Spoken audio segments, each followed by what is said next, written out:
naamoy ang karne, mami. Pero dito talaga ay wala nga. Ilang buwan to? Isang buwan po. Pero bukod po dun sa walang amoy, mabilis lutuin. Tsaka malambot siya na iba yung lasa niya. Kaysa dun sa ibang nabibili sa palengke ng karne.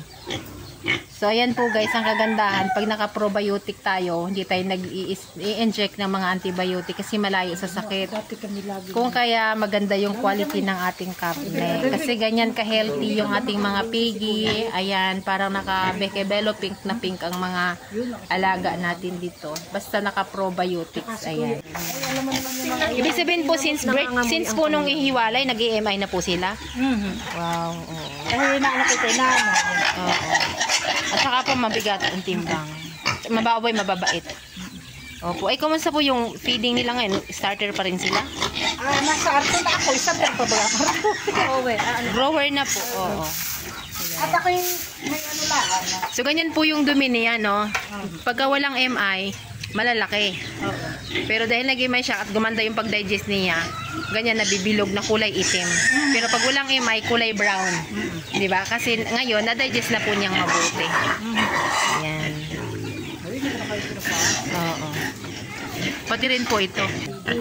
Hindi nagtitinda. May tindahan sila. Ma'am, pag-usapan natin yung pag-usapan natin yung sa business naman na side. Ayan guys, narito po tayo ngayon sa Barangay Anuling. Ayan po sa General Nakar.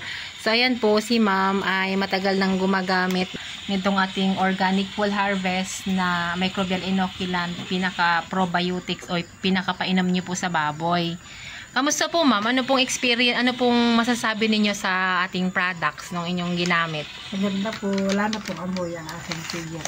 Yan. Aking mga baboy. Oo. Bukod po sa walang amoy ma'am, ano pong naging iba pa ninyo mai-comment about sa products?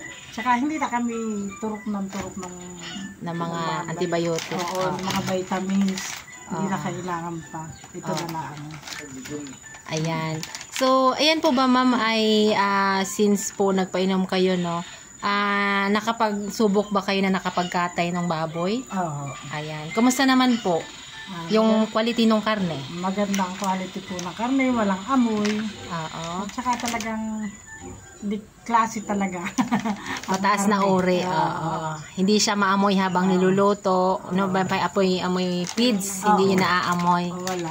Opo. So, natikman niyo napakasarap ng karne. Ayan.